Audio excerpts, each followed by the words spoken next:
Blood Mountain. With this album, Mastodon was going to take their ideas that they exhibited with Remission and Leviathan and push them another step further.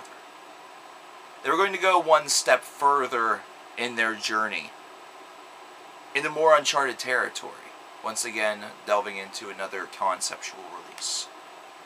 However, this was going to be a release where there's going to be even more to talk about. This band once again was going to push their territories further, more into the progressive realm, more into the realm of having some cleaner vocals, and more into the realm of just having fun writing music. With conceptual releases, it can sometimes be very, very difficult to do the absolute latter of the things that I just described. Having fun writing music is something that should be enjoyed by every artist, but whenever you write a conceptual release, you kind of have to have a body and a framework to a story in mind, and you have to execute it brilliantly. Now, there's one thing that Mastodon's been able to do throughout their conceptual releases is do just that. However, while doing that, you also sometimes have to think about your own music. How are you taking risks? Mastodon with Blood Mountain took risks in furthering their progressive side even further. And they're not doing this in the style of a Saint Anger or a Lulu or Lud Divinium Insanus, where they're just trying to, shift genres almost, and try to pick up the fans that perhaps haven't gotten on the bandwagon yet because they still don't understand the hype or the allure of a band. No, they're not trying to do that. They're instead taking their own sound and they're just kind of morphing it a little bit further, kind of like hulking up. Or you remember Dragon Ball Z, where they took like 3 episodes just to power up? Yeah, think about it like that. They're just continuing to power up. Blood Mountain is probably one of my favorite releases by this band.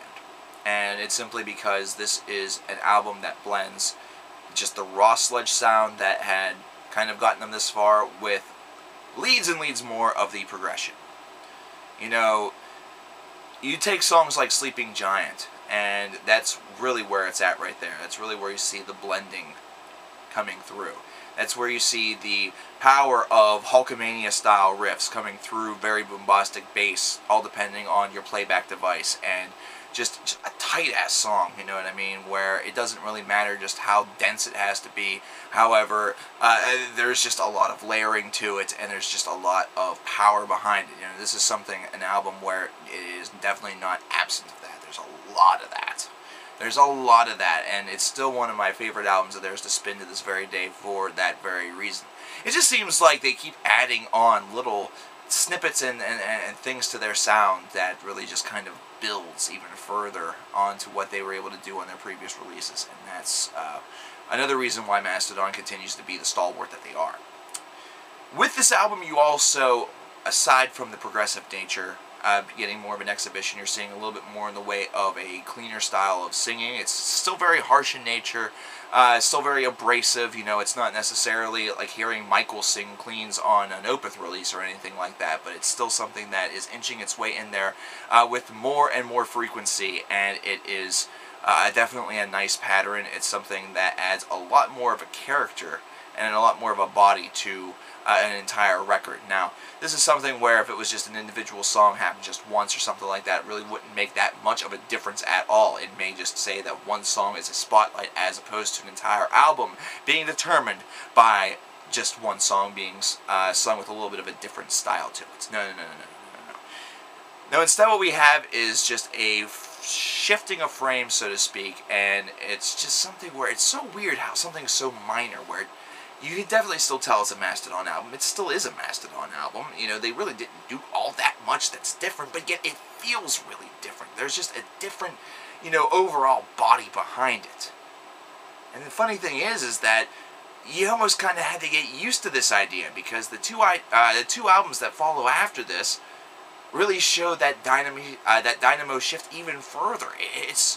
This is a band that was trying to gear the idea to its fans through Blood Mountain that it was not going to be scared to take those risks. It was not going to be scared to further itself a little bit more and go into just musically diverse and fucked up territories, places that perhaps you can only explore whenever your mind is altered, and constantly churn out these unique ideas. I mean, Whenever you look at some of their conceptual ideas, whenever you look at some of their concept albums, you have to think to yourself, wow, this is really kind of cool, really kind of unique. A great example I could use from modern times is the new album by High on Fire. You examine the concept of that album, whether you're reading on Wikipedia or figuring it out for yourself. I encourage the latter. And you think to yourself, whoa, that's really kind of cool. There's just a unique nature and atmosphere to albums like Blood Mountain that really and adequately showcase not only the visual art that you get in your mind whenever you listen to this band, but also the musical art that is reflected whenever you hear the music. Listen to these tracks individually is my urging to you. Listen to them individually because you're going to find something on each individual track that you enjoy. It's going to be very difficult, I feel, for this album for a lot of you to find a favorite track, mainly because a lot of them just will speak to you. A lot of them will just speak to you. Whether it's a riff here, whether it's a drum line there, whether it's a transition there, whether it is just an overall body of work. You might even find triads of songs. You might find, duos of songs, quadrologies of songs that you can listen to on repeat over and over again without any sort of semblance of problem. You would almost welcome that being your hell. However, overall, Blood Mountain did something even further for the band. It seems like with every album I'm saying that it garnered them more and more acclaim. However, the funny part is that's pretty true. It's absolutely true.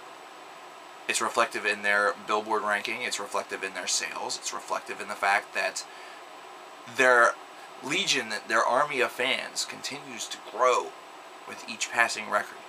The Mastodon ideal, the Mastodon legend grows with each album. Nobody has really been abandoned. They've just been picking up stragglers along the way. And they're continuing on, just putting out expansive music. What's expansive music? Expansive music is music that album by album continues to further their sound. Something that every single band should quest to do. But very, very few are able to adequately and accurately do so. Which is sad. Blood Mountain is probably one of the strongest records of its release year. Blood Mountain is an album that garnered itself and gained many awards. Blood Mountain also, as I said, is one of my favorite albums by Mastodon. But not my favorite. I think it's high time we talk about my favorite.